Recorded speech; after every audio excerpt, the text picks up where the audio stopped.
Ryan here from 910 with another quick play. This one's a little bit more technical, but some of you may have heard the term push and pull marketing. So let's describe push and pull marketing within the context of digital. All right, so I'm going to use two examples of advertising, paid advertisement on Facebook versus paid advertising on Google. So let's start with the first one on Facebook.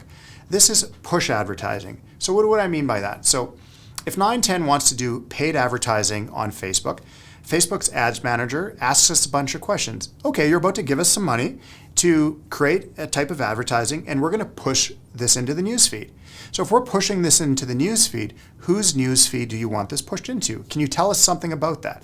So we can choose that we want this to be pushed into the newsfeed of business owners, for example, within the Peace region that are male from the ages of 25 to 45. You can get very specific with that. We could change that to say, I want to push this to females that are within the age range of X to, from 25 to 45 within the Peace region, and I want to target based on relationship status single. And so this might be wedding dresses or something like this.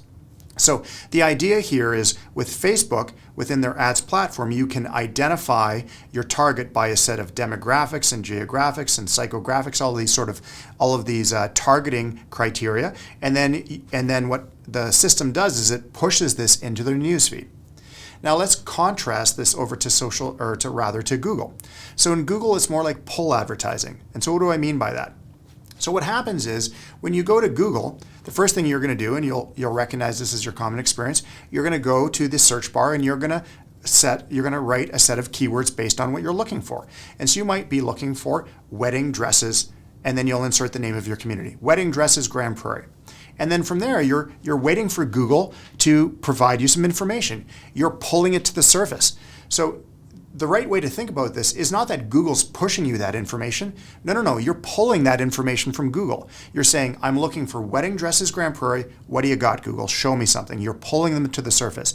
And then depending on all of the various wedding dress stores that have websites and various information that is related to your search, hopefully they're being pulled to the top. And so as a wedding dress store, you ultimately want to be structuring your website so you have the information that is related to the keywords that ultimately your customers are going to be searching for. But when those customers are searching for you via those keywords on Google, they're pulling those results to the surface.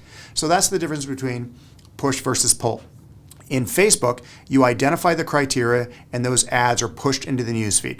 In Google, you expect that people are going to search, and to the extent that you have keywords that relate to the information on your website, those results are pulled to the surface based on the criteria of that search. Hopefully that's helpful. Cheers.